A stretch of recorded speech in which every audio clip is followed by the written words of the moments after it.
Dear all, apologies for this technical glitch here. We are still figuring out a few things as we go. Sorry, Abhishek, for the delay. Yeah. So, first of all, a warm welcome to all of you for this unique series that we are starting today at Vigyan Shala. But before that, we would like to extend our heartiest greeting on this Independence Day to all of you who are watching the series and who will be watching this in the future. And we are very, very excited to start this unique series of lectures today, where we are bringing people who have utilized their education in STEM to do things which are above and beyond their stipulated so-called traditional STEM careers. And we are very, very excited to have here with us today Abhishek Jain from the Council on Energy, Environment and Water, who as an engineer has been at the forefront of work that has made life simpler and easier for millions of people across India, and I think will impact another million in the days to come. So before we hand it over to Abhishek, we would like to share with you a brief bio of Abhishek. So Abhishek holds a MPhil from the University of Cambridge and BTech in Mechanical Engineering from IIT Roorkee. At Cambridge, he studied MPhil in Sustainable Development and Leadership. Prior to that, Abhishek was born and brought up in Punjab, and where he attended Punjab board regional board school, and went on to do his BTech in mechanical engineering from IIT Roorkee. Today, Abhishek brings a decade of experience of working at the intersection of science, technology, economics, and policy. All these things work in tandem to bring us closer to our idea and goal of sustainable development. Last few years of Abhishek's life were dedicated to ensuring that no one in Indian households remain deprived of the access to modern means of energy, which include solar and the liquefied petroleum gas (LPG) as it is popularly known as. He's currently focusing on scaling the adoption of renewable energy for powering livelihoods in rural India and making our food system more and more sustainable. Abhishek has a passion about leveraging the new age technology to solve most difficult and wicked public challenges of our time. Without taking much time, I would like to hand it over to Abhishek now, who will take us through his journey and what excites about him in this particular domain of work that he is currently working in, and how, as an individual, all of us are connected to this idea of sustainable development and why it should matter to anybody, but more so in a country like India, where we are facing new challenges with the ongoing pandemic. So I'm very, very delighted to have you today with us, Abhishek. And thank you very much for joining us. And over to you. And I will probably go backstage now at this point. The focus will be all on you. For our audience who are listening to us today, please feel free to type in your questions in the chat box. We will take them as we go along, towards the end. So Abhishek is going to take about 25 minutes to half an hour to what he has about the topic, and then we can ask questions and any doubts that you would like to ask. So thank you, Abhishek. Over to you. Thank you, Darshana, and thank you, Vigyan Shala, for giving me the opportunity to talk to a mix of students, teachers, professionals all over the country, and maybe, I don't know, even outside India. I would certainly like to start with extending my heartiest congratulations and greetings to everyone on the Independence Day. I hope you're all nicely celebrating the 74th Independence Day of our country and sort of reinvigorating the spirit of contributing towards nation building as we go along. In fact, today morning I was just pondering over what does nation building really mean? I mean, this phrase we come across many times here and there, and especially in the context of this discussion, I was just thinking especially as students, teachers, and professionals of science or related subjects, and for that matter, anyone who is doing whatever in whatever profession. I think as long as we just keep doing whatever we are doing sincerely, we really don't need to go over the board, start NGOs, or be an IS officer to contribute towards nation building. Even as a student, if I am sincerely studying and working towards becoming a responsible citizen, even as a teacher, if I am really taking passion in what I am trying to teach and shaping the careers and lives of the students with whom we are engaging, and as professionals, we sincerely do whatever jobs and livelihoods we are engaged in. I think we can certainly contribute to nation building just by being sincere towards what we are trying to do. Okay, now as the greetings are over, let's move on to the topic of the day, which is science, sustainability, and you. It's going to be, I mean, I wish we were doing this in person so that it could have been a lot more interactive. But given the times we are in, we'll still try and see how can we make it more engaging as we go along. So let me start with science. And of course, I'm imagining that most of us, in one way or the other, have been touched by science, whether as students, whether as teachers, or even if we're just leading our day-to-day life, science touches us in numerous ways which we don't even realize. But still, to refresh our memories, let's just go back to the basic question of what is science. I think just to put it in lay terms, the way I would like to describe science is nothing but about understanding the world around us, why the things behave the way they do. I think that basic curiosity to understand how the world around us is functioning, how everything around us is behaving the way it does, is science to me. I think it is just satiating the basic human curiosity around the world in which we are living is science. But science, in many ways, starts with a keen observation. Unless we have that keen observation, I think it is very difficult to pursue science. And just to take a very simple example, a very cliched and well-known example also, think about the apple falling from the tree, right? And while gravity has been around and civilizations have lived and died on our planet, it was only when Newton started observing that very basic phenomena and we discovered the actual phenomena or the principle of gravitation. And that was science. Even though there might be various instances where we have used gravity even before Newton discovered it, until then it didn't become science because no one could explain the phenomena. But the moment we start using that knowledge and try to apply it in one or the other way in order to solve some or the other issue, that becomes applied science. And applied science is a sort of generic category, but the moment you're speaking about specific solutions that you are developing using those scientific principles, those become technologies. So I just wanted to sort of put it out there. What is it? The difference between science and technology? It's the application of science that makes technology. But having said that, it is not science precedes technology. While in many cases we understand the science and then try to develop a technology, there are also instances where we end up developing technologies without really necessarily understanding the science. Take another very basic example, fire in this case. Now, fire got invented by humans millions of years ago. It was a basic phenomenon of rubbing two dry stones together. You get a spark which you can convert into a fire. Now, that was an empirical understanding that, okay, whenever you do A, B will happen. But it is much later that we understood that why it is happening, that there is a concept of friction, which is leading to heat generation, which is leading to a spark. So it's the reason why I brought these two different examples, gravity, which has been then used for various other technology development, including, let's say, rocket launchers and so on, and fire, where the technology was first invented, so to say, while the phenomena was discovered much later. But science and technology many a times goes hand in hand, and so does go hand in hand many other aspects related to technology that we will talk in a few minutes. Now, having refreshed our memories on both the science and technology part, let me now briefly touch upon and revisit the concept of sustainability.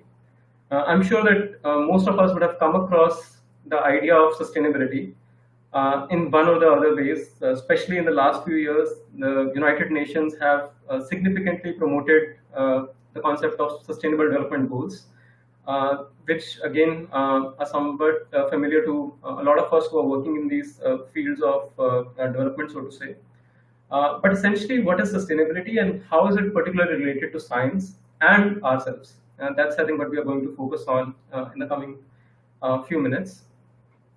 So, I mean, to put it very simply, I think the way I understand sustainability over all these years is that the moment you're trying to understand the overall impact of any particular technology, any particular intervention that you're trying to do, not just in the short run, but also in the long term, not just here, but also far away, is sustainability.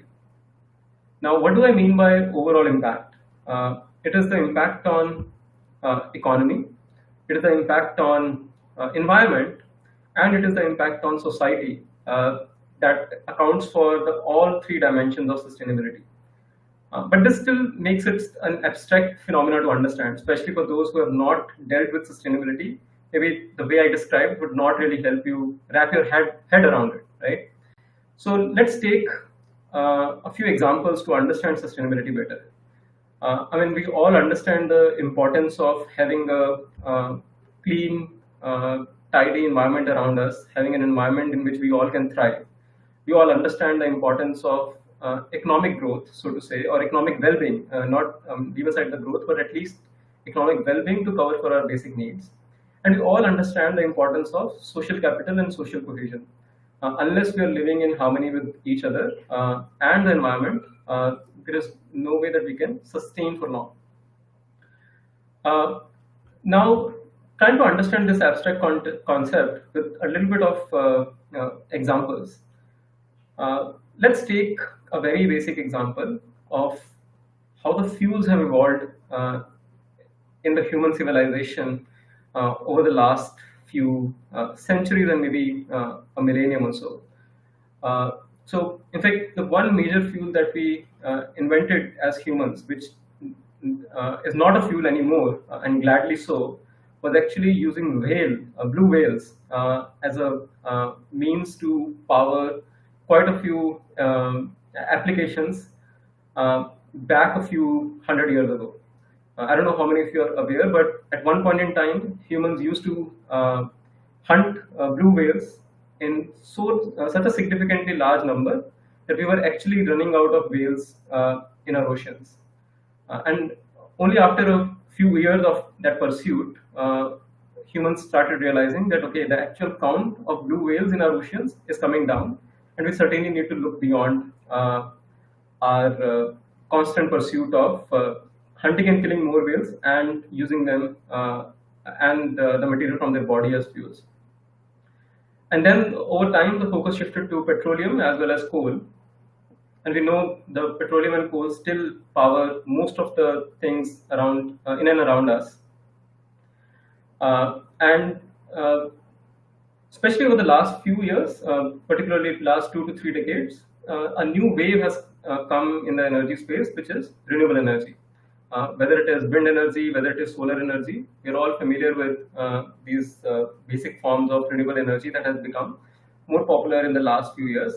It has become popular in the concept, but not popular in terms of still driving majority of our economies or our civilizations. We are still largely dependent on coal and petroleum.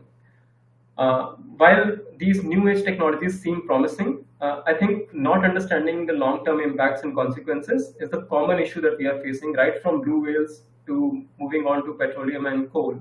Where the challenge, of course, one is that we will eventually run out of petroleum and coal because these are not renewable resources. But the other big challenge that we are all staring at is climate change. And it is only after decades of using coal and petroleum we realize that that's the problem we are going to face. So we adopted the technology at large scale, but without understanding the overall impact of the technology on our economy, on our societies, and on environment. That is only after a few decades, and in some cases a few centuries of using a particular approach, we are realizing that what are the shortcomings. And the examples are many. I mean, I've just took one example in the energy space. We're even talking about the latest revolution, which is the renewables in the energy space. Right now, we are pretty bullish, pretty ambitious, and we find renewables quite promising in many ways because they are dependent on natural sources like solar energy or wind and so on. But we still have not figured out all the answers in terms of long-term sustainability of renewables. What are we going to do with solar cells and solar panels after their useful life? The science and the understanding on how to manage a solar plant after 25 years of its useful life is still very limited. Of course, people are working on it. We are still trying to develop some solutions, but there's a long way to go. So, without understanding the long-term consequences as we try deploying technologies or solutions, we typically find ourselves coming into this challenge time and again, where one or the other dimension of sustainability uh, ends up biting our back sooner or later. Yet another example is green revolution, right? Some of you might be familiar that India used to struggle a lot with its food security, especially in the early years of independence, in the early 80s and early 60s and so on. And green revolution was a significant way in which India tried to become food secure by bringing in new varieties of seeds, by supporting irrigation in a significant way, by introducing fertilizers and pesticides. We certainly turned around the overall food security narrative in India. But even after almost 5 decades and almost the sixth decade of green revolution in India, we are still finding ourselves struggling with not just the food security challenges. And in fact, I find it amazing that even in 2020, India is among the lowest ranked countries in the global hunger index reports every year. Many of our countries, our neighboring countries, are actually doing better than India when it comes to food and nutrition security. So while we significantly came forward in terms of securing our food with green revolution, we also created a lot of challenges. We created challenges in terms of excessive use of fertilizer and pesticides, leading to spoiling our waterways, our water bodies, uh, more chemicals coming into the human food cycle, and which in itself has consequences with regards to the way human body functions and the lifestyle diseases that it is causing. So at one end, we were trying to solve a problem of food security, which we have tried to solve somewhat partially. But at other end, we ended up creating challenges with regards to environmental sustainability. Uh, but the realization only happened after a few decades of going through this cycle. So how do we make sure that we are cutting down these cycles of realization, where it took us almost a century to understand what climate change is? It took us almost half a century to understand the consequences of green revolution. How can we become more multi-decision oriented, or multiple aspects of any technology or intervention are getting taken care right at the time when we are thinking about deploying those technologies is important, and that's what sustainability is all about. uh, but it is also interesting how the way we define problems can change the way we think about solutions. Now let me take an example which again is very familiar to all of us.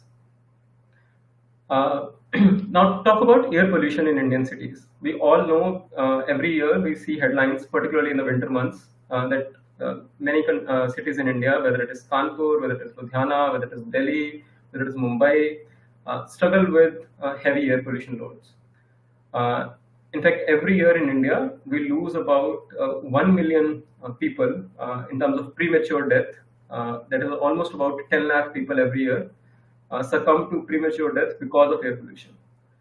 Now, if I have to think about air pollution and the challenges and the reasons why it is there in our Indian cities, of course, there are multiple reasons, but just to explain the concept in a simplified way, let us take an example that let us assume that the air pollution is only being caused by transport vehicles or the vehicles on the road in any city. Of course, this is not true, but I'm just making this assumption to explain the concept of sustainability better. Now, if we know that okay, it is the vehicles on the roads that are causing air pollution, uh, what are the ways in which we, as students of science, engineers, technocrats, would look at this problem and would try to solve it? Uh, Of course, there could be one simple way that we say, let us improve our engines in the vehicles, let us improve our fuel, so that we are emitting less pollution in the air. And in fact, we do this. Every few years, we improve our efficiency standards and emission standards, both for our vehicles as well as for our fuel. You would have all come across Bharat stage 1, 2, 3, 4, 5. Actually, 5 never came in India, but right now we have Bharat stage 6 fuels and Bharat stage 6 vehicles. But there could be another way to look at it. Or one could say, okay, let us just ditch petrol or diesel altogether. Let us completely shift towards gas-based vehicles, which is also happening in some cities in India, right? We have now CNG-based vehicles, which are far less polluting than you have for petrol and diesel. But one can say, okay, I do not want to solve it by improving the vehicles or by changing the fuel, but I just want to change the technology altogether, which is driving the vehicles. I want to move from internal combustion engine to electric vehicles. I will instead use a motor to run the vehicle, and that will make sure that there is no pollution on the roads, because an electric motor based vehicle is not going to emit anything from its tailpipe. Now, that's another way to solve the same problem of pollution. But yet, there are more ways to solve this.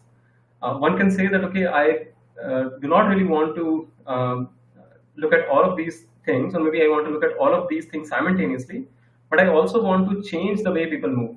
Instead of everyone using their own vehicle, I want people to actually take public transport. If I will have one bus driving 50 people instead of 50 cars driving 50 people, I would have far less pollution on the ground, and I will be able to make sure that many equal number of people are still able to transport. Uh, that's another way to look at the same problem of air pollution. And yet, there is one final way, which is to altogether reduce the need of transport itself. And especially this pandemic has taught us the way how we can reduce the need of transport. Work from home is becoming far more common than we any one of us have ever imagined that it will become so common so soon. Uh, and that can work pretty well for existing cities where you cannot redesign them, but at least by enabling more and more work from home, you can actually reduce the need of transport altogether. But as we are developing more and new cities, designing the cities in a way that you are reducing the need of transport, that you are designing mixed use spaces where you have institutions and in the, offices closer to homes rather than far away to each other, can help you reduce the transport needs. So see, it was the same problem that we were trying to solve for, which was the air pollution in our Indian cities, and only trying to reduce it through the transportation sector. But there are multiple ways in which one can look at that and one can solve for it. Unless we think of the long-term implications on economics, environment, and society, we'll probably end up taking suboptimal solutions. And the way I describe these solutions in sequence, they move from the least optimal to the most optimal. Altogether, reducing the need of transport is probably the most optimal solution.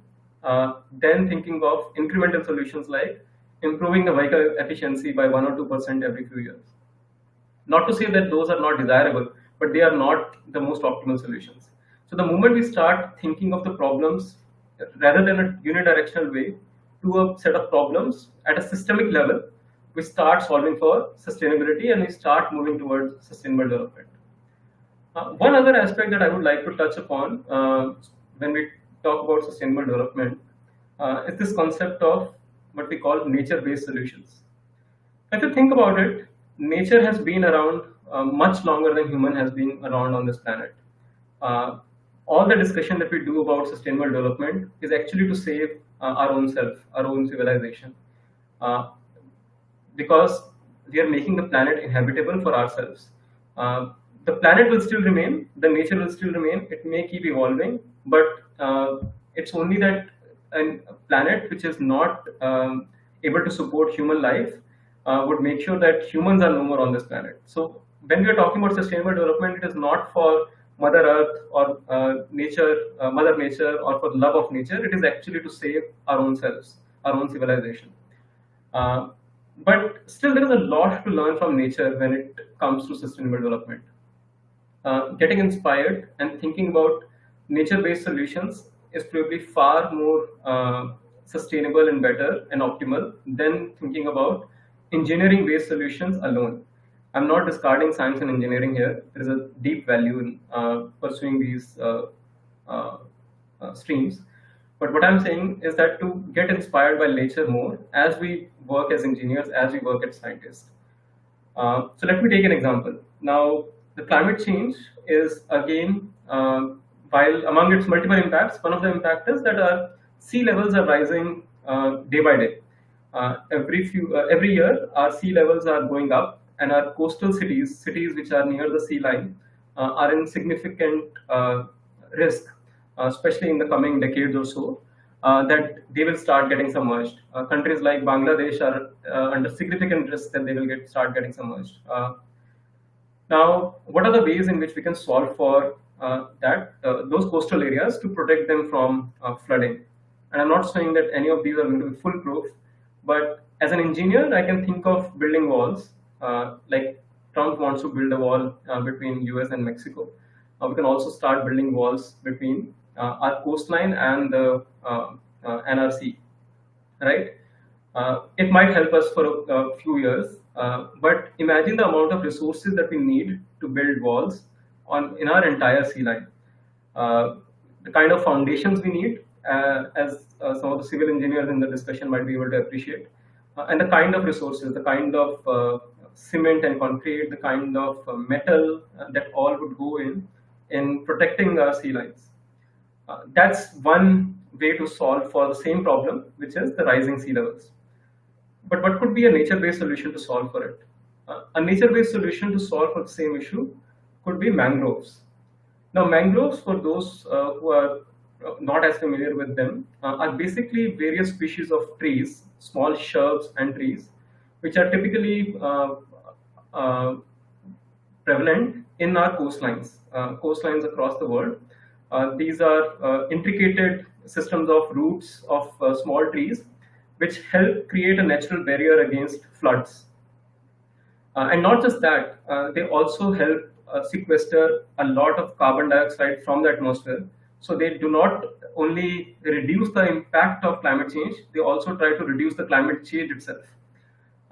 And they enhance biodiversity in a significant way. They across the mangrove regions in the world, you find many more different species of animal and plants and flora and fauna thriving. Now, it was the same problem that we were trying to solve, increased flooding in our coastal areas, but there are two very different pathways to solve for the same problem. A pure engineering-based solution and a solution which is in line with the nature, which is more nature-based. But how does it all now relate to us? Let's move on to the third piece of the discussion, from science to sustainability to you, or to us rather, right?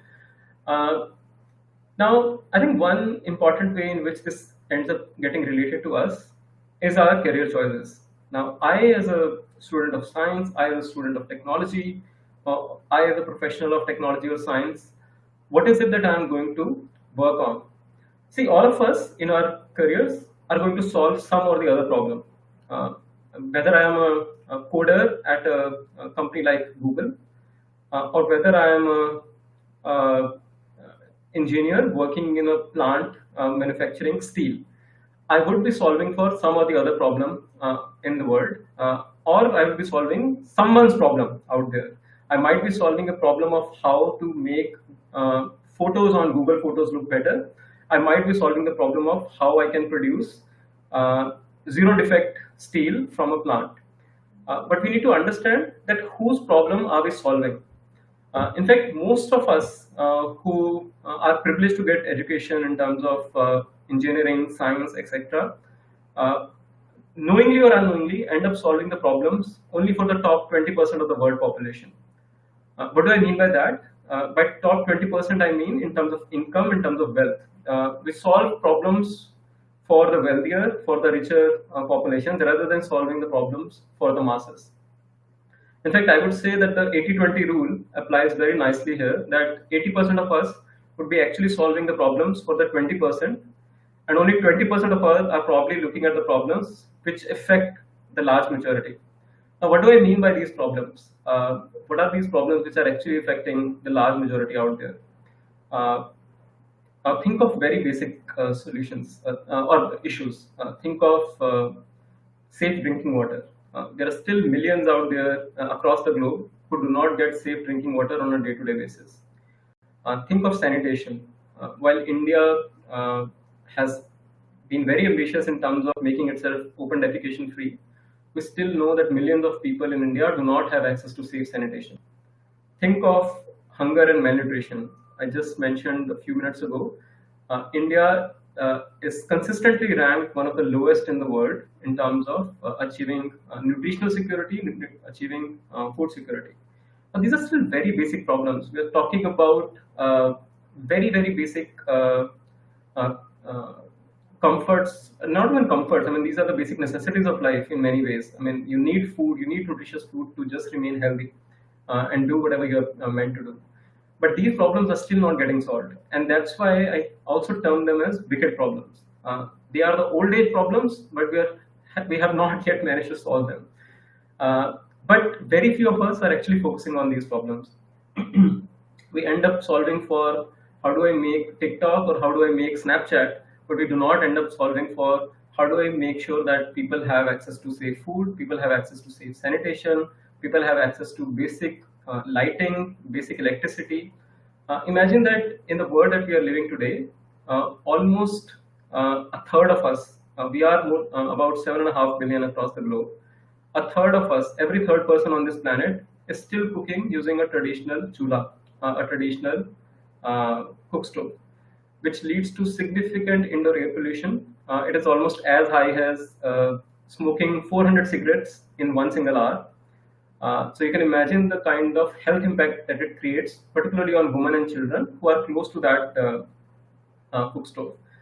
But we have not solved for that problem yet. Of course, India has moved significantly forward in the last few years with schemes like Pradhan Mantri Ujjwala Yojana and others, where we have tried to bring technology or the technical solution to almost every household in the country. But technology is not enough, and I will talk about it in a couple of minutes.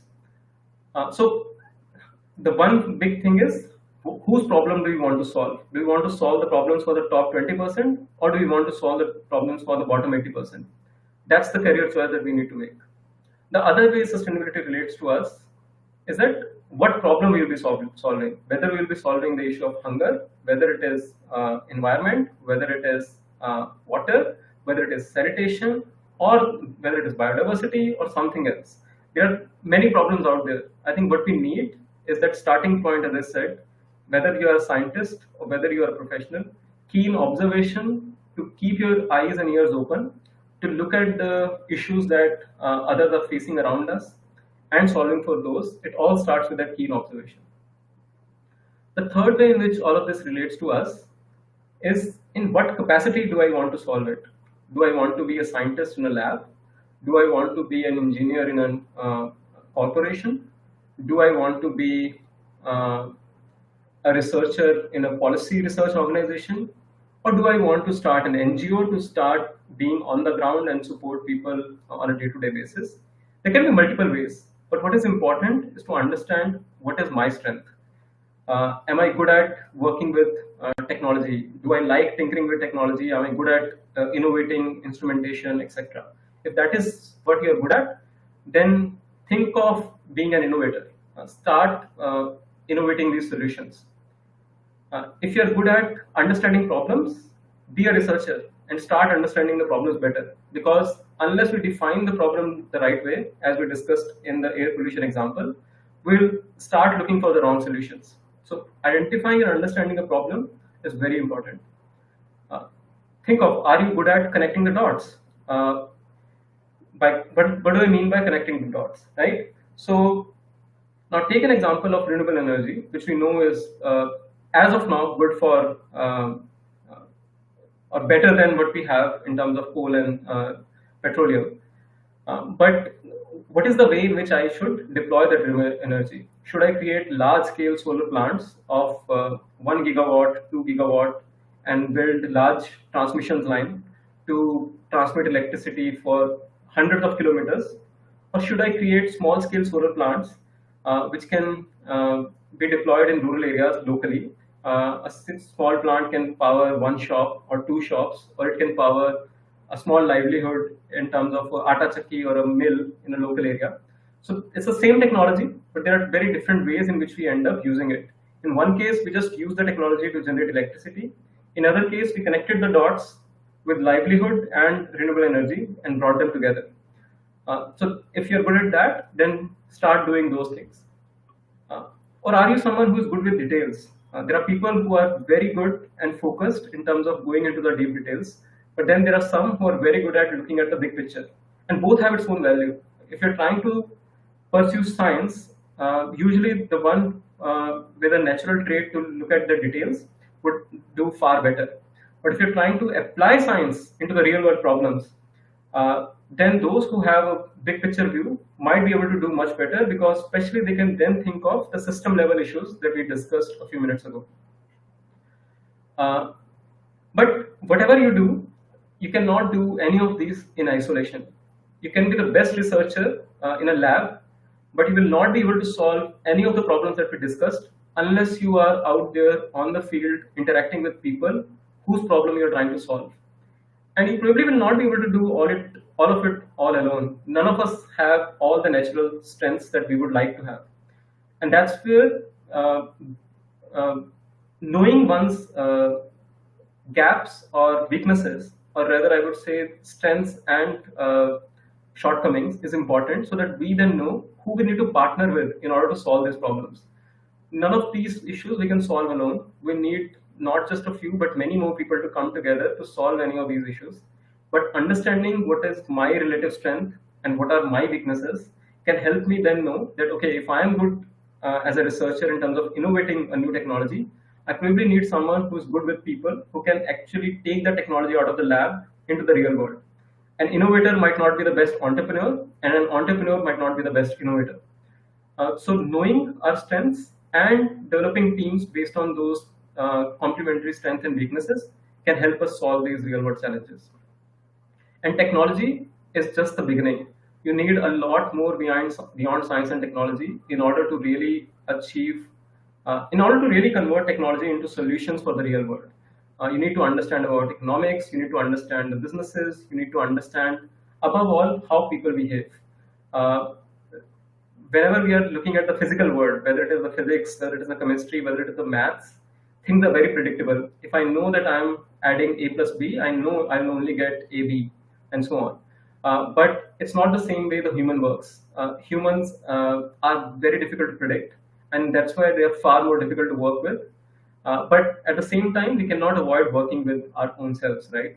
We are ultimately trying to solve these problems for ourselves, and in order to do so, it's important that we start understanding how do humans behave. Everyone has their own fears, their beliefs, their concerns, their incentives, and understanding those is important. Because unless we understand people, and it could be for anything. I mean, think of even politics, right? A lot of us think, when we hear of the term politics, we think that, oh, this is dirty crap. I really do not want to engage with politics. But I think that's actually not at all the way, especially we, the youth, should be thinking about it. I mean, unless we engage with the politics in a meaningful way, unless we start engaging with the people in a meaningful way, we would not be able to solve a lot of these challenges that we are talking about. Whether it is health, whether it is education, whether it is sanitation, whether it is water, and so on. But engagement in politics should be issue based rather than ideology based. And that's the key difference between a constructive and a not so constructive engagement with the politics. Engaged citizens are the backbone of any democracy. I mean, if you're not engaged with these issues, we will not be really moving forward. In fact, I would say that on this Independence Day, if I have just one urge to all of you, it would be that how can we become engaged citizens, whether we are students, whether we are teachers or professionals. Making sure that we care is the first step to making sure that we are going to change things. The moment we start becoming apathetic about these issues, will stop the journey towards improvement, will stop the journey towards nation building. Okay, much said. I'll stop here, and I look forward to interacting with you all in the coming few minutes. Thank you, Abhishek. for such a lovely, informative talk. And our apologies to our viewers today for the technical glitch for which we had to change the link and everything. But I'm really happy to see so many questions coming in on the YouTube chat. So Abhishek, I think people have received your lecture very well. So once again, from all of us and on behalf of all the audience, I would like to thank you for such an interesting and engaging lecture. A really interesting message there. Diverse problems need diverse solutions, and we all have a role to play in it. So, with that message, I would like to start going to the questions, which Vijay has just sent us in. Um, so we have the first question from Prashant. He says, Abhishek, what are the bottlenecks in solving food security issues and how new technologies can help? Um, yeah, and he's asking from a scientist perspective, I believe. So, any comments on that, Abhishek? Sure. Thanks, Darshana, and thank you, Prashant, for that question. I think it's a very important question that we are still struggling with. As I said, even though these are seemingly basic needs and basic challenges, but we still struggle with these, right? So I think on food security, you asked me like what are the ways in which you can solve it from a technological perspective. Yeah, how technologies can help. Yeah. Yeah. But I would start by saying that it is not again a problem which can only be solved by technology. In fact, I think we have probably most of the technologies that we need to solve for this problem. What we are lacking is the adequate and thoughtful deployment of the technologies while keeping a balance with our nature and sustainability goals. Now, if you think about it, we have the best of the hybrid varieties of seeds. We have all the pesticides in the world to look at various pest attacks for our crops. We have all the kinds of fertilizers in the world to help us aid the growth of the plants. We also have cutting edge technologies in terms of harvesting, storage, post harvesting, and so on. But what we lack is the adequate management amongst these technologies. In fact, our over reliance on some of these technologies meant that the natural capacity of our land, of our agricultural system to be productive is coming down and down, which means that every year we end up adding more chemicals in terms of fertilizers to get the same yield as I was getting the last year. And hence, the over reliance on the chemicals in particular has to come down. If anything, I think needs to happen on the technological front is to see how can we make agriculture for small and marginal farmers, who are the dominant number of farmers in India. Uh, about 85% of the farmers in India are actually small and marginal. Most of the technological innovations that happen, they are not happening keeping the small and marginal farmers in mind. We are not creating small-scale technological solutions which can be adopted by them, but we end up creating solutions which are only viable for large farms. So thinking of the small and marginal farmers while we are innovating on the technology, I think would be important for us to ensure our food security. Yeah. Thank you, Abhishek, for that answer. I have a few more questions from Prashant, but I will first take questions from other audience and then come back to Prashant. So Devanshi Pandey asks, why can't we have a combination of non-conventional energy sources as a bundle to take care of energy variations? I think this was about the part when you're talking about the how the energy landscape is changing. Yeah. Yeah. Thank you, Devanshi. So certainly we can have now. One of the challenges that we face with most of the renewable energy technologies, as we know, that they are not available all the time, right? I mean, solar is available only in the day, but not in night. Wind is available seasonally. In some seasons, you get a lot more wind. In other seasons, you get a lot less. Of course, our electricity demand also varies from day to night, from season to season, but it is not exactly in sync with when the wind blows or when the sun shines. Now, what are the ways in which we can solve it? One of the ways that you are saying is we can bundle wind and solar together, or we can even bundle wind with biomass gasification, or we can bundle solar with hydropower and so on. And for sure, we can solve for some of these challenges. But probably they will not be sufficient to make sure that we have a reliable electricity system. And we probably need to also rely on technology, battery technologies or storage technologies in order to make sure that we have a reliable electricity system. But again, thinking about the sustainability consequences, that how will we manage the end of life of a battery, just like how will we manage the end of life of a solar panel, is important to make sure that we are not again creating more problems while trying to solve the older problems. Yeah, thank you. Thank you, Abhishek, for that answer. We have the next question from Karthik Pant, who is asking in which areas environmental startups can open. Also, can you make those startups profitable so they can sustain themselves while helping environment? I think it's a complex question. आगे जाता है. It is the biggest challenge to convert problem to opportunity, like for the environmental startups. So, any comments on that, Abhishek? So I couldn't get the last sentence, Darshana. What is the biggest problem, or uh, Yeah, what is the biggest challenge to convert problem to opportunity here for the environmental startups? yeah.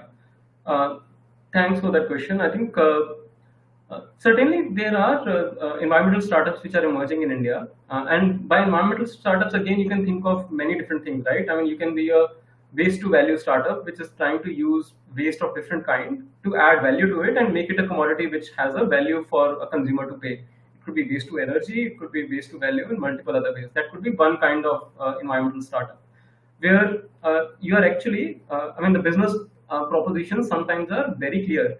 For example, let's say you are, I mean, I know of a startup which right now recycles or upcycle rather the flower waste from the temples. I mean, we know that in especially the Hindu temples in India, flowers are used a lot, right? And on a daily basis, we end up generating a lot of flower wastage.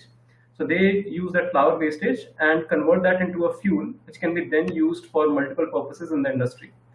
That's one way to create waste to value, but there are many other environmental startups, right? I think one of the challenges, whatever commodity or output you are trying to generate, thinking about who can have a value, who can actually associate a value to it. If you are able to find that potential, so to say, customer, you can make a profitable startup out of it. But not every problem can be solved only by looking at economics, and that's where the role of government, taxation, and other issues comes in, right? I mean, for example, in order to solve for the pollution issue in the industries, whether it is air pollution or whether it is the water pollution, uh, there is a regulation that they cannot emit beyond a certain limit. And there we are not creating a business out of it that, okay, if you are emitting less or more, you will get paid or you will have to uh, you'll get paid or anything. You cannot create a startup there, but by creating a taxation structure or creating a fine and penalty structure, you're trying to solve for that problem. So yeah, so what I'm trying to say is not every environmental issue might have a business value proposition, but there are a whole bunch out there which can be solved also by making a sustainable profit out of it. It's just that we need to figure out that right set of problems to solve for. I think the biggest challenge is making sure that you are able to find your potential customers who can value whatever you are producing out of that environmental challenge. Yeah. Okay, thank you for that answer, Abhishek. The next question is about capitalism, coming in from more than one viewers, Priyanshu and Diksha. So they are saying that the viewers feel that the real problem is capitalism and human ignorance, which leads to corrupt tendencies. So they are saying to make world sustainable, we need to change the fundamental nature and tendencies of human beings. So they're asking, why have you not considered capitalism in this talk? Before I let you answer this, Abhishek, I don't know. I'm just putting in my 2 cents here. I felt you did cover it in a certain way when you were talking about the 80-20 rule. You said 80% of the world's resources and human potential is being directed at solving problems for less than 20%. I think it's not even 20%, it's less than 10 or 8%. It stands at that point. And the other 20% resources are only being directed at the remaining bottom 80% of the people. So I think you did consider it. But yeah, again, people would like to hear your perspective about why exclude capitalism from a conversation about sustainability. Yeah, sure. So I would say that the moment we start talking about capitalism and socialism, we end up creating two factions of the population based on ideologies. right? And of course, both sides will have their own reasoning that one is better than the other. I am someone who believes that none of them is an absolute solution. We can neither be completely on the capitalism side, we can neither be completely on the socialism side. What we need to be cognizant of is the each context and thinking through the implications of our interventions in that context. And I'm not trying to chicken out myself here from the answer, but let me elaborate it a little bit. Uh, Instead of talking about the phrase capitalism, the other way to talk about the same phenomena is a poor economic structure which is not accounting for externalities. What do I mean by that? We are not putting a price on everything out there. We are not putting a price on people emitting carbon dioxide right now. The moment I start putting in a price on that and do it in even a capitalistic economy, I would be able to square that externality issue, because of which right now people are emitting whatever they would like to, or howsoever or how so much they would like to. The moment I start pricing externalities, let's say if uh, there is an industry which is causing pollution to the water, and that water stream is then going downwards to another community and so on. If we are not making that industry pay for the pollution that they are generating, and also in some cases, payment is also not the only thing. Sometimes you have to just, I mean, I cannot buy everything with money, right? Sometimes you have to take absolute decisions, and that's where the regulations comes in, where you have a clear no or go or no go. But many other times you can also use capitalism to correct for some of the externalities that the current economic system has created. I think more than capitalism, the one particular issue is this constant hunger for growth, and many a times only for the sake of growth.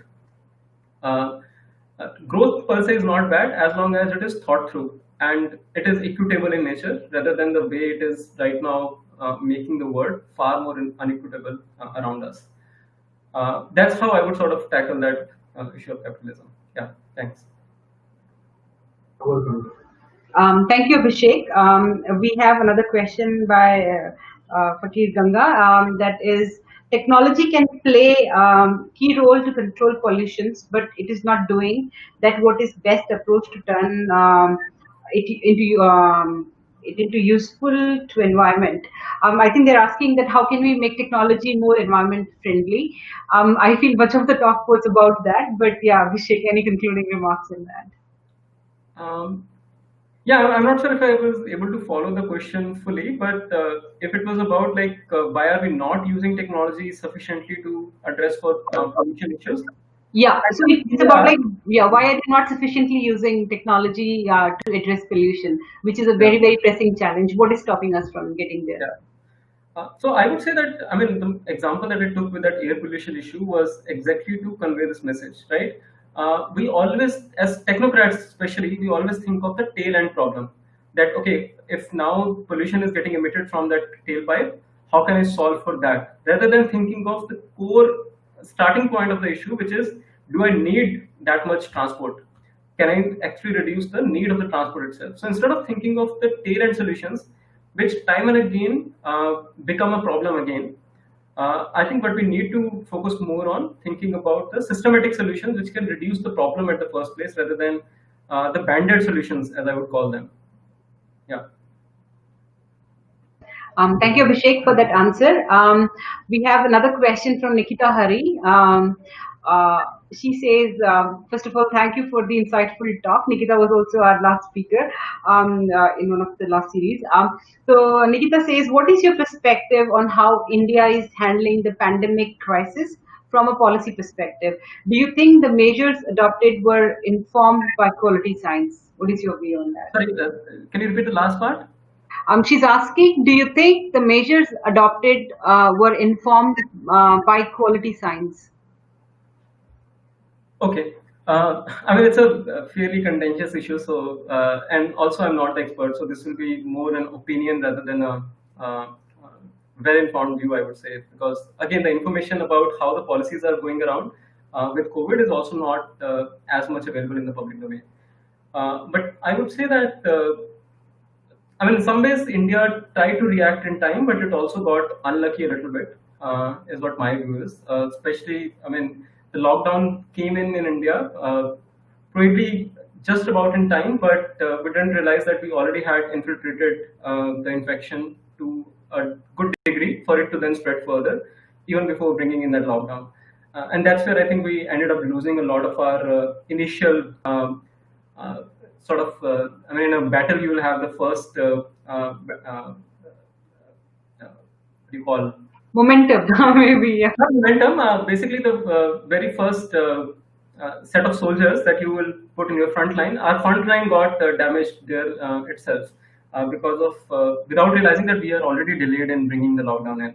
I think in comparison, if you look at a country like Vietnam, which has phenomenally dealt with this infection, I think they brought in that proactive lockdown measures much more earlier and helped them sort of take care of the situation. The other thing that I think that despite buying ourselves time by bringing in 5 different waves of lockdown, we still did not manage to adequately pump in the capacities around the infrastructure. We are still struggling with the capacities in terms of number of ventilators out there, number of ICUs out there, and number of hospitals out there. And I think that is the second area where I think we could have done slightly better, especially because we had those 5 to 6 weeks with us, and we knew that now things are going to go back. We could have done better in terms of proactively building up. And I mean, now the internet is full of videos of how you can make low cost beds, how can you make low cost ventilators, and so on. But I did not see a lot of action happening there.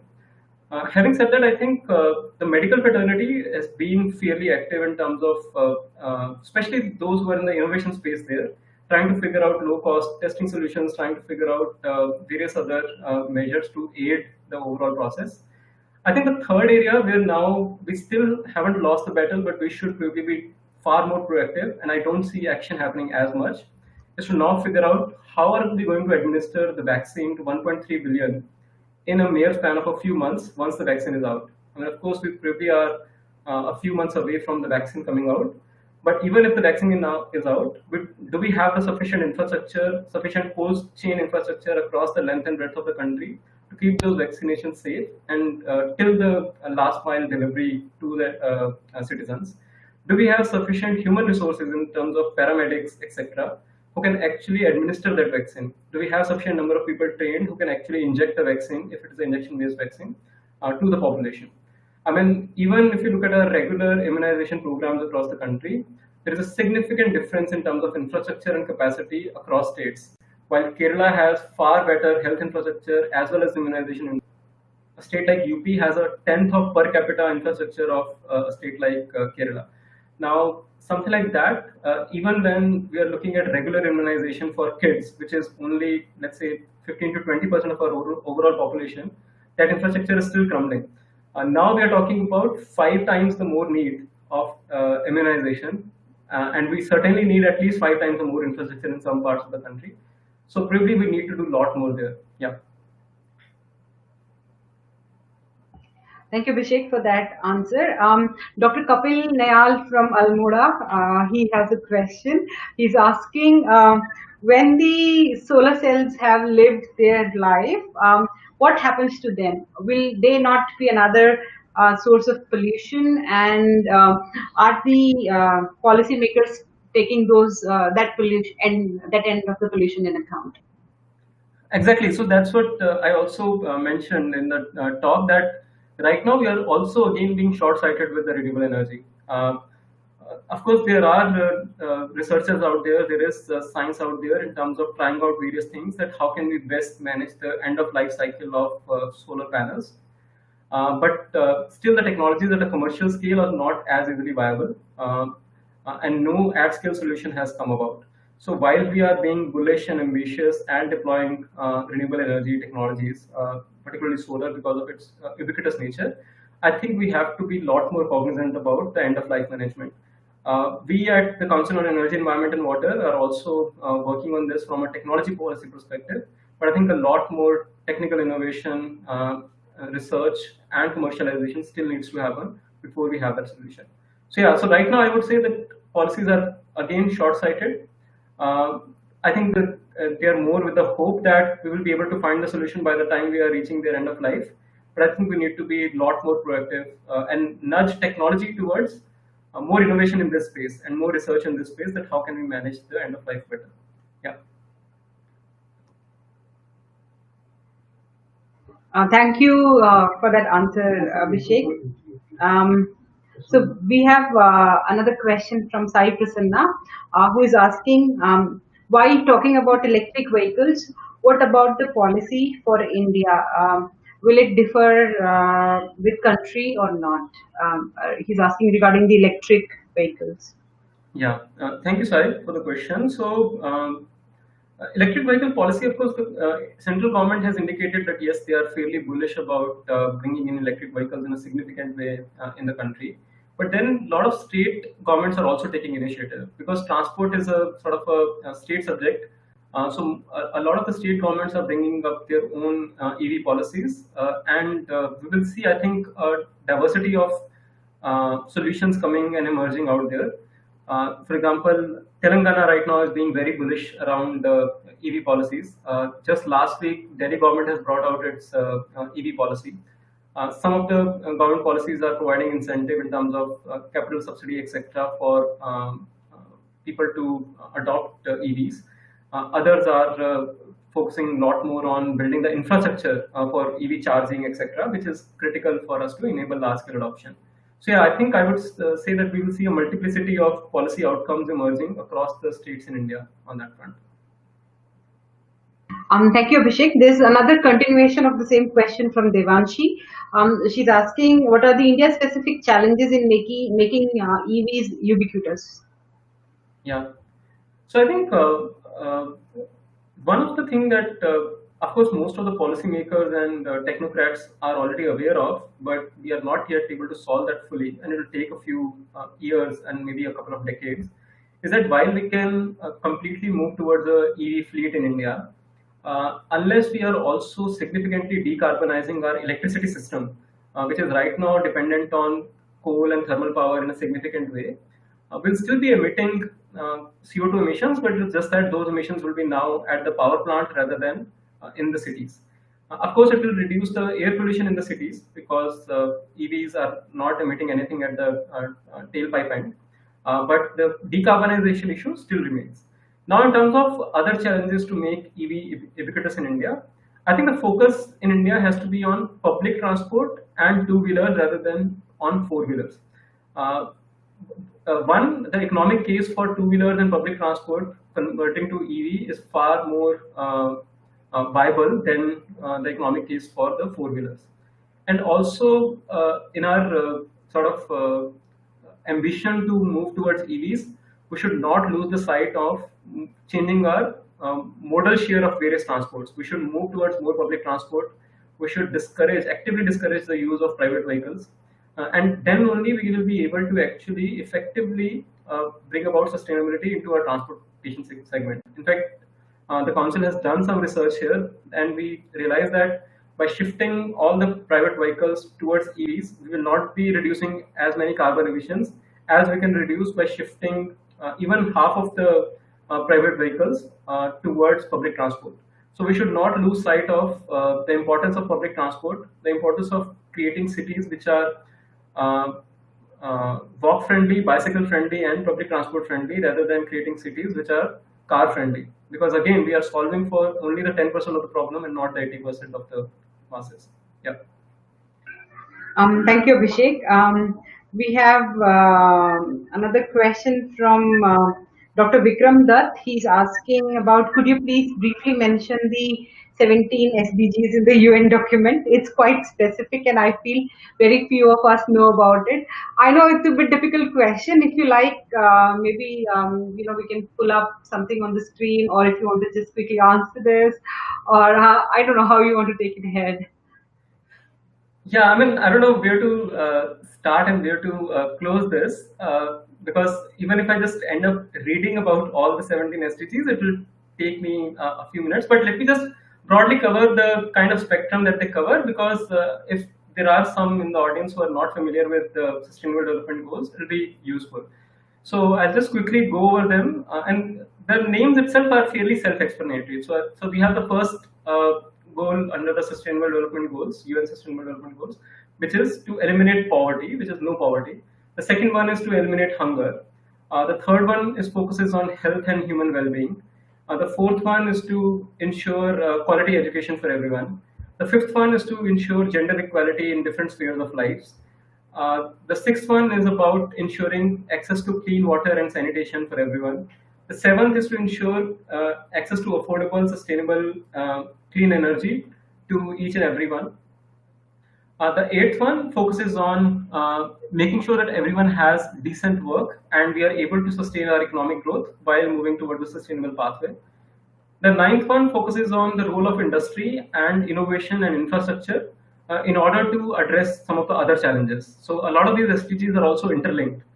The tenth one particularly focuses on how can we reduce inequalities across different spheres of life, whether it is in terms of income inequalities, whether it is in terms of inequalities of quality of life, and so on. The next one focuses on sustainable cities and communities.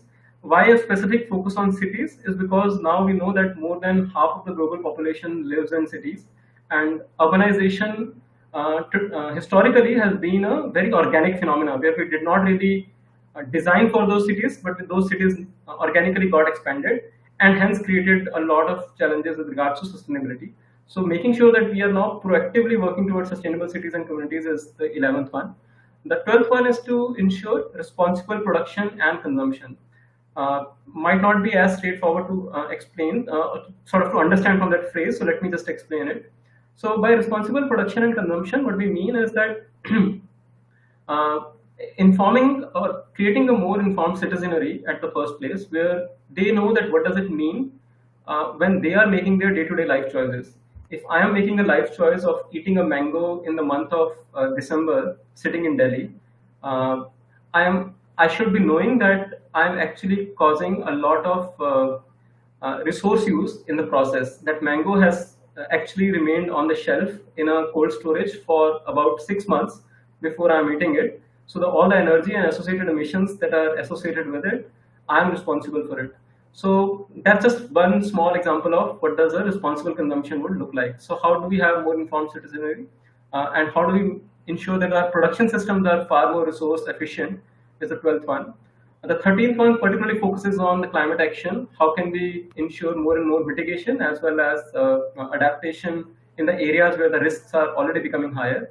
The fourth one is particularly on marine life and the life below water, both in fresh waterways as well as in seas, because very few of us realize that how important oceans are in our day-to-day lives and how do they impact our day-to-day lives. In fact, if oceans are not there, of course, our entire water cycle goes for a toss, but the amount of carbon dioxide that atmospheres absorb, oceans absorb on a day-to-day basis is phenomenally larger than what the amount of CO2 that we have in our atmosphere. So oceans play a significant role, and we are losing our species in oceans in a big way. And plastic waste is a big menace in terms of ocean pollution. So that is again something we need to look at. The fifth one is on life on land, which is just like we are looking at life below water. The complementarity there is looking at life on land, making sure that our land use patterns are sustainable and we are able to ensure sufficient biodiversity across the globe is focused on this. The 16th one is more related to governance. It is about the peace, justice, and the strong institutions which can bring about change across all the other SDGs. And the final one is about partnerships. The SDGs, while during their conceptualization itself, realized that a lot of these things that we want to achieve are not going to be possible unless we enable partnerships at various levels. Partnerships between government and industry, partnerships between countries, partnerships between developing and the developed world, and so on and so forth. So yeah, that's just in a brief about the Sustainable Development Goals. Okay, thank you, Abhishek. That was an exhaustive list and a lot of effort on your part. So, did you remember all of them? or No, you no, read it? I pulled them out. Okay, great. I was like, oh my God, yeah, that. So we have another question from Dr. Himadri Burman. He says, what do you feel about the green capitalism and Greta Thunberg movement?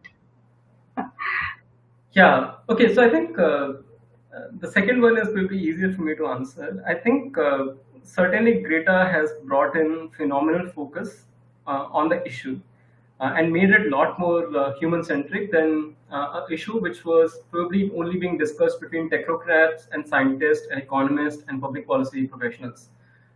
In many ways, it end up making some of those conversations dinner table conversations. Probably not still in India, but in many other parts of the world. So, and that's where I feel the importance of youth to engage on these issues is critical. I mean, unless we as active citizens engage on the issues which affect us directly or indirectly, and many like us, directly or indirectly, will not be able to bring about that change.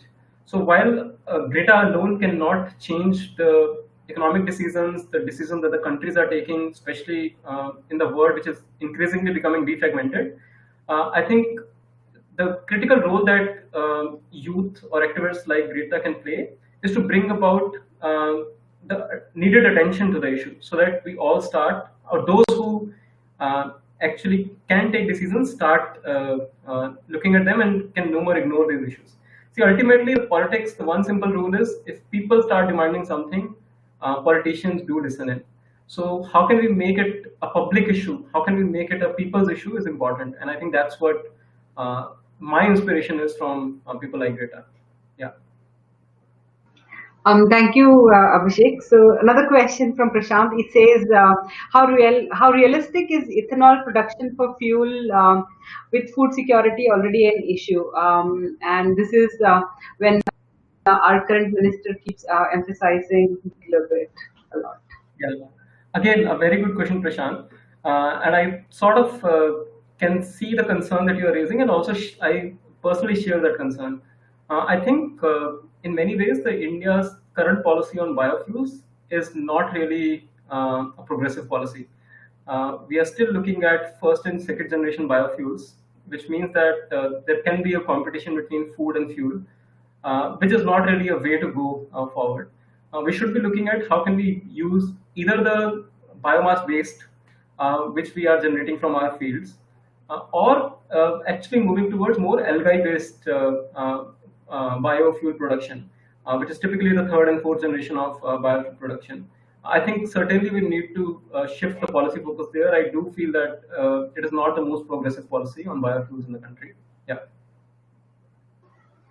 Thank you, Abhishek.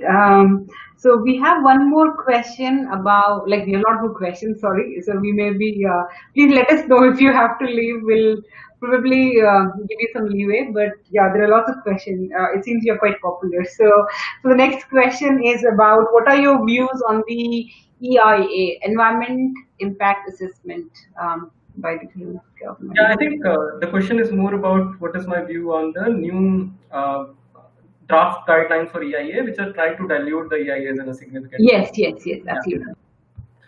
Yeah, again, another regressive move, I would say. Not really something that one would like to see in 2020, that we are sort of actually going back a few steps. The kind of strong measures that we had brought in place in our EIAs Act in the past, we are trying to sort of unroll some of those things, and certainly not a welcome move, considering whatever it might be. I mean, it is not just that okay, right now the focus is on economic growth and we can leave aside environment. I mean, uh, it's just that again there is a lot of short termism in our thinking and in our policy approach on that front. We are not realizing that eventually it will also limit our economic growth if we are not taking care of our environmental resources. Our natural capital is constantly coming down, and only increasing the economic capital will have its own limits because you still need natural capital.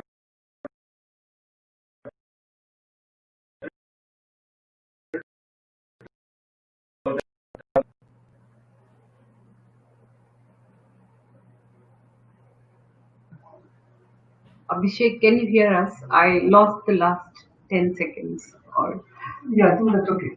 okay, I'm going to so mention. yeah, I'm so not we have sure. Yes, Yeah. sorry, go. No, no, go ahead. Go ahead.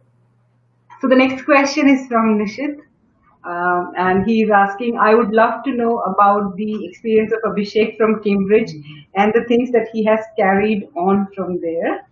And Nishit has two questions actually, so I'm just reading the second question as well. How a developing economy like ours would rise up to the challenges of growing urbanization, especially with the unplanned manner in which growth is taking place. This is a question. This is a concern that I also share, and I think in the wake of the current pandemic, it has become very, very amplified. Yeah. So, what are your thoughts? Yeah. Okay. Um, so let me take the second one first because that's the easier one, and then we'll go to the first one. Yeah. So on the second one, I think certainly, and we could not do the census which is planned for this year. In India, census happens every 10 years, and because of the pandemic, probably the census of 2020 and 2021 might happen now a couple of days, years later. And then we will get to know actually the real numbers in terms of what is now the urbanization picture of India looking like. Of course, we all know that the shift is going to be more and more towards urban. And many rural areas are slowly also becoming urban because of the high density of the population that is living there and the kind of facilities that are slowly are being brought in. Uh, and certainly, this is a big issue. I mean, of course, we have started a few missions in the government. There are missions like Urban Mission, where they are trying to sort of bring in urban and rural together and make something in between. There is a mission on smart cities, as we know. But unfortunately, the focus of smart cities has been a lot more on IT and technology rather than actually thinking about the sustainability dimension through and through. Uh, and urban planning in India, and of course, again, I'm not an expert at all, not an area where I deal with, in which I deal with any closeness. But from a very generic perspective, I think we have not really focused on urban planning a whole lot and the value of urban planning a whole lot.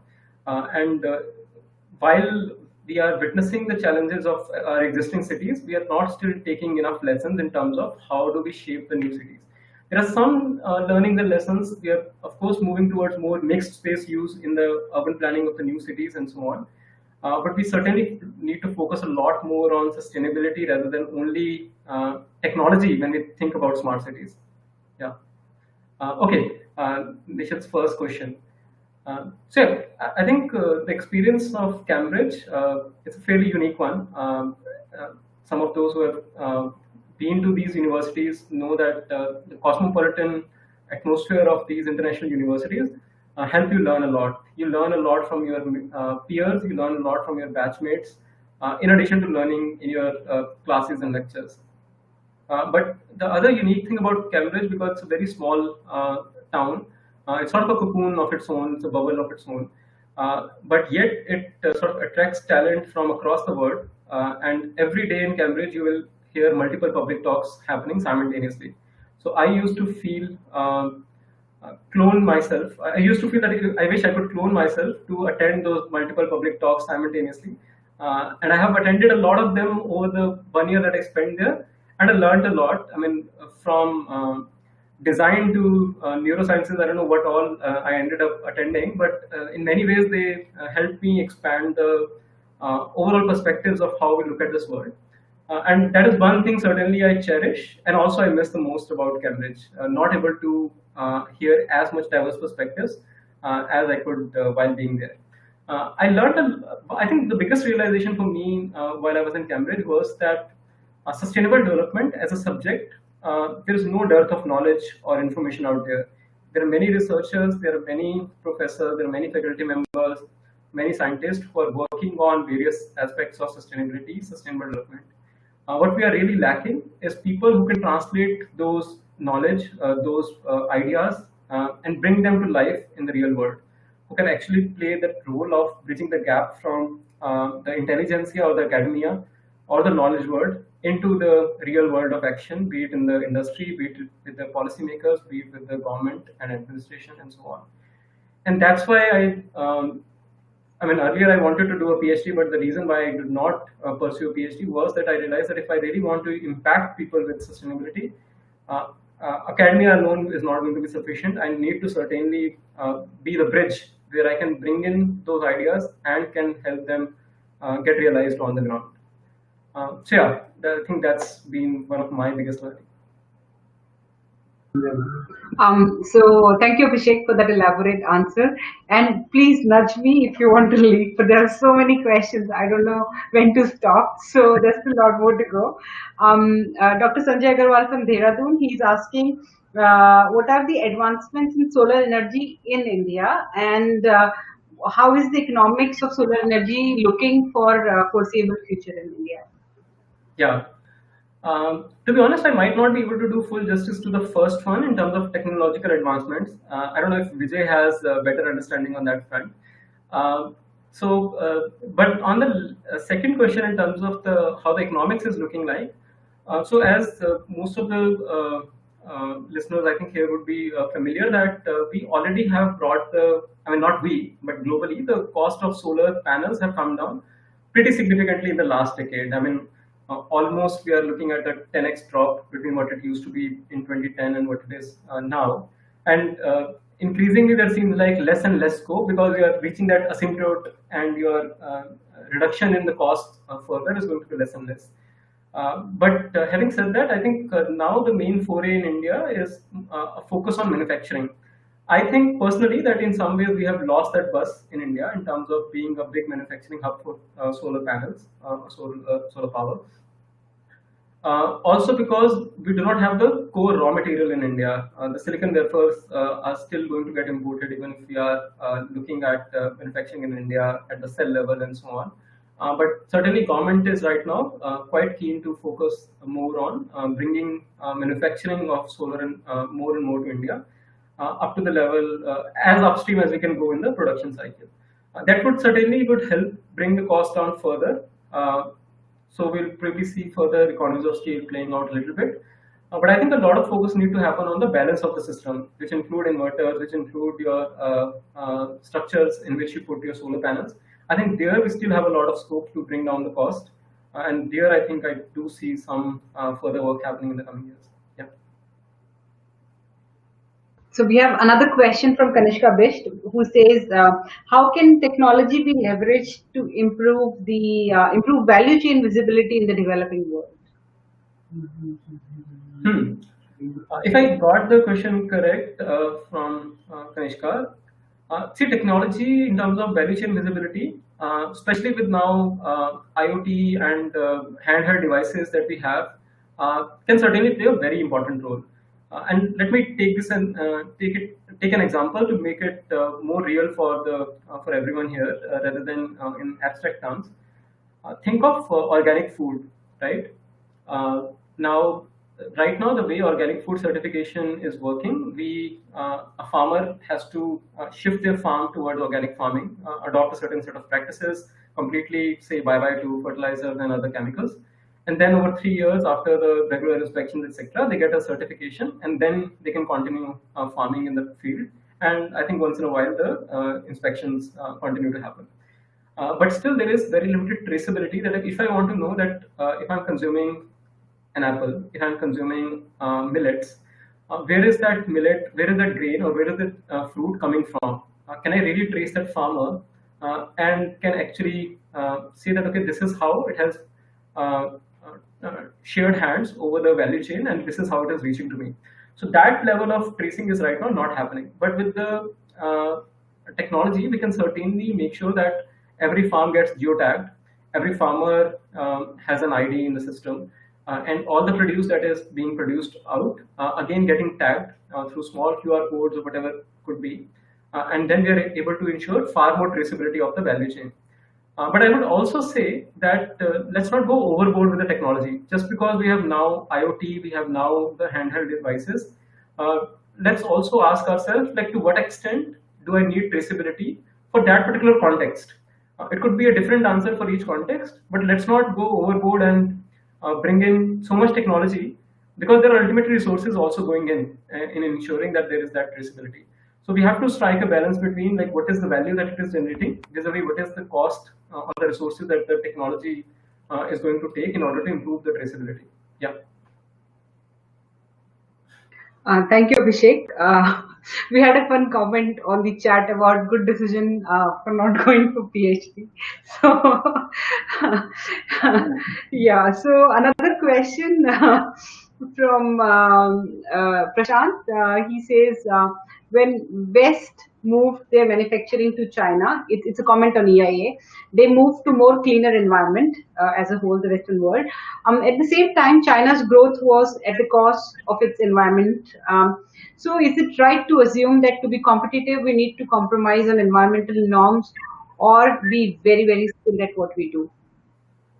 And Yeah. Abhishek, I will just sneak in another question from Himadri here. He's like, you did not answer the first part of my question, and we need to know more about green capitalism, if we can, and whether it's good or bad. Okay, I thought I nicely dodged it, but I haven't. Okay, so maybe to Prashant first. So Prashant, what you're asking is also the dominant philosophy which has really prevailed for the last 1 century, right? Everyone had said that, okay, first let us develop ourselves and then we will take care of the environment. I mean, once we are rich enough, then we'll have sufficient resources to take care of the environment. But I think now the kind of challenges that we are struggling with, they are no more local challenges. So it's not that, okay, let me get rich and I can address the issues locally. We are dealing with global challenges. I mean, US now has, I mean, one of the highest per capita incomes in the world, right? But they alone cannot solve for the local climate change issues. They alone cannot address the hurricanes that they are facing, the flash floods that they are facing, or the droughts that they are facing. So while I think that philosophy was okay to some extent for local environmental issues, with increasingly global environmental challenges, we cannot have that same philosophy of let me first get rich and then I will take care of the environment. And the other issue is that you cannot constantly keep getting rich without taking care of the environment because, as I said, the natural capital is constantly coming down, and you cannot just keep increasing the economic capital on back of a reducing natural capital. So yeah, so that is I think the other part of the answer.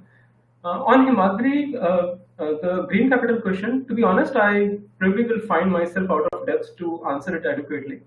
Uh, I think it's a interesting concept. It can have its own pros, but it's not yet implemented at any significant scale for us to understand how would it play out at a systemic level. Natural budgeting is also sort of an associated concept with green capital, where you are trying to not just do a budgeting annually about the incomes and expenditures of the government, but also trying to understand how, as a country, our natural capital is evolving or degrading. Uh, uh, I think I think Dr. Mohan Singh back in 2009-10 tried to popularize that concept. It never really picked up. But some of these need to be tested really, to be honest, in order for us to understand how they will play at scale. So yeah, I think I won't be able to do full justice to your question at this stage, I'm afraid. Yeah. So we have a few more questions, Abhishek. Please bear with us. And so, uh, so one question was about pollution. Again, from Prashant, he's asking: airlines are the biggest polluting mode of transport. When government has plans like Ude Desh Ka, Aam Aadmi, etc., how do pollution reduction and more air travel go hand in hand? I think this again continues from the whole Greta Thunberg question. Yeah. So I think, I mean, it's not just about government, right? I mean, politicians try to play on people's sentiment, uh, and people have aspirations to fly because that's what we make aspirational. I mean, if we start making walking aspirational, people will start thinking about walking as aspirational. So, and the role of celebrities, the role of public figures become very important in all this. If celebrities are going to advertise for high-end products, high-end luxurious lifestyles, attributes, so to say, if our media and the Bollywood and our TV is promoting that in very subtle ways, that's how human minds actually catch all this, and that's why the aspirations get built. So I won't blame politicians fully, but I would rather also say that there is a role for a much larger social actors here in order to make sure that how we are shaping aspirations for masses, for ourselves and for others around us, not for today, but for the generations of the future. That is one. The other is, I think, moving towards more biofuel could be one way to solve for the pollution issue. But again, that is just a suboptimal solution. But reducing the need for flying is the real solution here. Yeah. Again, I think this question is well within your expectation, the one that I'm going to ask. So, Prashant says, when top 20 manufacturers of solar panels are from China, is there any hope for the Indian scene without government subsidy? And I think he's including both the technological perspective as well as the manufacturing and deployment perspective. Yeah. Again, very good question. I think certainly for the coming few years, as the manufacturing sort of scales up in India, there has to be some or the other kind of government support. It need not to be necessarily subsidies. It could be some kind of safeguarding also, where you are particularly promoting indigenously manufactured panels in government schemes, in government tenders, etc., which can then help create a market for the local players. But would this also mean that the electricity prices will consequently go up for the customer because now you are buying panels at a higher cost? Could be. I'm not sure what is that differential going to be, but there could be those outcomes, which means that ultimately the taxpayer or the citizens are paying for ensuring that we have the local manufacturing getting established in India. So yeah, but in some or the other way, I think government support would be required. Yeah. Thank you, Abhishek. Last few questions, I promise. So, Priyanshu is asking, how do we classify the various generations of biofuels? Is there any concrete classification criteria that is prevalent in India as of now? No, again, a good question. Not really. I have sort of broken my head multiple times on this question after every few years. We do not have a very clear-cut definition. I think the first and the second, there is still a little bit of clarity. That first one, where you're directly using food grain to produce biofuel, is your first generation. But the second one, where you're using the biomass based, is your second generation. But then the third and fourth are a lot more unclear. Of course, LV based biomass or biofuel generation lands somewhere there. But in India, we do not have a clear definition for the third and fourth for sure. Thank you, Abhishek. I think that's pretty much it from our audience for now. Is there any more questions, Vijay? I think that's all for now. But of course, there are a lot of people who are asking. So please summarize the lecture. Before I let you summarize, I have a few questions for you, because this was a lecture that was also targeted at a lot of students who are considering courses, considering careers in sustainability in future. So I have very few, small questions. I hope you wouldn't mind. So, first of all, I have a question about what Abhishek in class 11 and what Abhishek in class B, like at the end of BTech and at the end of Cambridge course was thinking, like how the three transitions were different, because I think this is our attempt to get a sneak peek into how you evolved, not only as a professional but also as a human being. So, if you don't mind. Okay.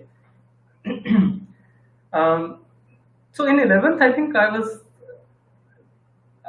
the worldview was very, very limited for me. I come from Ludhiana, which is an industrial town in Punjab, and my entire schooling has been in Ludhiana until 12th standard. And I was in a small public school in Ludhiana until 10th. And in 11th, I changed my school because I wanted to pursue non-medical, and my school was only until 10th. I think the only one focus that I had back then was these two names, non-medical and IIT. I actually did not even know that the IIT exam used to call JEE even until I moved into 12th standard. But I just wanted, I just had this one single dimensional focus that I really want to just get into IIT. And I didn't even have a plan B, to be honest. Like, what would I do if I do not go into a good engineering college? Fortunately, I did not ended up needing a plan B, but that was the really single-handed focus I had back then. While I was graduating from my engineering, Uh, I mean, I was at Roorkee, so in Roorkee we used to participate also in the National Social Services NSS program, and that's where I slowly started also getting a little more familiar with some of the social issues that we are facing in the country or around us and so on. So while I was graduating at that time, there was a little bit of hint at back of my mind that I would sometime at some point in life would like to do something which is more focused on the social sector. But it was a very small motivation back then. And I graduated with very open mind from Roorkee that okay, now I want to go and experience the industry and see how it goes. I neither had any plans for higher studies, so it was a very very open mind with which I ended up joining Nestle, which was the first company I went and started working with after IIT Roorkee. And it was actually during the Nestle time I got more and more interested in sustainability. I was doing energy and water conservation related projects with them, and that's where slowly. Also, I was reading outside.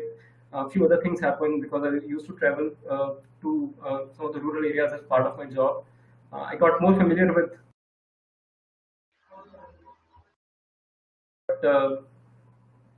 uh, led to slowly this passion around sustainability getting deepened and deepened. When I graduated from Cambridge, again, a very open mind, but I knew that okay, I certainly want to now work in the sustainability issues, and that's why I trained myself in that particular domain.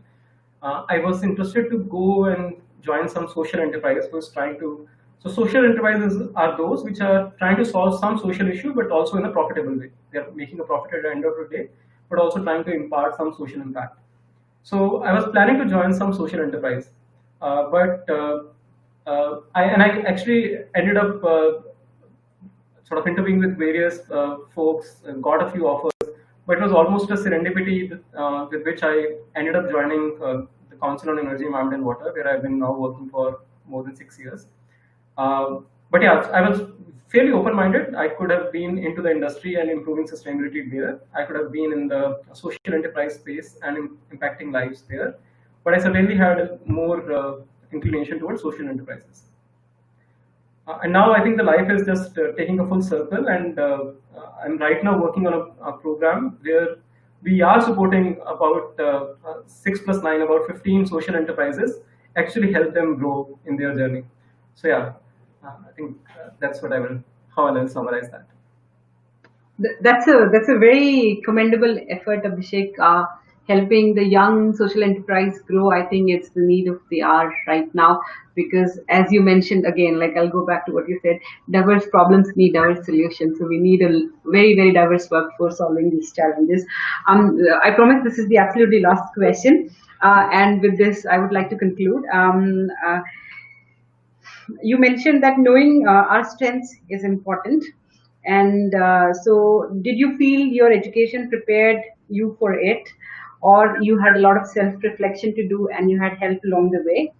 And is there anything Abhishek today wishes a 16-year-old Abhishek knew? All right, that's a loaded question for sure. Um, I think one of the things that I would certainly share here and would like most of the younger folks to take away from this is that in India, we usually have a tradition of spoon feeding when it comes to education. We ourselves do not really take a whole lot of effort. We read what our teachers are asking us to read. We do assignments the teachers are asking us to do, and we do not open up our horizon of thinking as much. Uh, I'm hoping that that is changing with the access to internet becoming far more ubiquitous than what it used to be a decade ago. Uh, but I would certainly urge each and every one of you, those who are in your teens, those who are in your undergrads, and also even in your postgrads, that as you will go higher and higher in your studies and career, spoon feeding is not going to happen. You need to figure out solutions of your problems on your own, uh, which means that how do you become resourceful within the limited resources that you have is going to be very important. And start doing that by solving your day-to-day challenges right now. Instead of blaming that, oh, my teacher is so bad, start figuring out how can I learn that from either YouTube or some friend or someone else and so on. Instead of saying that, okay, book I cannot afford or I do not find it locally in my area, start figuring out what are the ways in which I can still learn that content from another book, from internet, and so on and so forth. I think that is going to be very important for not just in your academic career, but your professional career as well. As well. Resourcefulness is the key to make sure that we are constantly able to solve the challenges that the life is going to throw at us, whether it be personal, whether it be professional. So that is one thing I would certainly urge ourselves, all the younger ones. One wish, I mean, to be honest, I'm someone who have no regrets in life. So as a corollary, I also do not have any wish for past Abhishek, to be honest. I'm extremely grateful for whatever experiences I've had, whatever support I have received from all my mentors, teachers, my peers over the years. I think the only thing is that I see nowadays, because of the internet, because of the world we are living in, people are far more knowledgeable about the world around them than what I used to be, or rather we used to be when I was 16. So I would say just, I mean, it's an amazing gift that the current generation has, which we did not have. Uh, so leverage it and make sure that you are using that knowledge for not just your own better outcomes, but for the better outcomes for the planet as a whole. Yeah, that's all. Thank you. Thank you very much, Abhishek, for such an engaging and informative session. We have so many comments that have commended you for this informative talk and engaging discussion, and like people joining us all the way from Almora, Dehradun, and Bangalore, different parts of the country. So yeah, so we would really like to thank you on behalf of Vigyan Shala and all those who joined us in this discussion today. So thanks for taking out this time, and our apologies that it stretched almost half an hour beyond the time that we had initially stipulated. So, and we're extremely grateful that you shared your views on a number of issues today, and I hope some of the students and teachers and research scholars who were in the discussion would feel extremely inspired, not by only your journey, but also the kind of work that you've been undertaking and sharing your insights and expertise on these. So thanks a lot, Abhishek, once again, and yeah, and wish you all a very, very happy Independence Day, and hope you have a very good rest of the day. So I think Abhijay will now close the live stream. So thanks again. Thank you very much, everybody, for joining us. And we would like to make an announcement that we are going to continue with such insightful lectures. The next one is going to be from a space scientist and how he ended up in the development sector and how he's using his expertise and understanding to make a difference. And you can follow us on our Facebook, Instagram, Twitter, and all sorts of social media pages to know more about the work that we are doing. Thanks once again for your time and efforts. And thank you, Vijay, for taking care of the backend. So thanks again. Thank you. Thank you.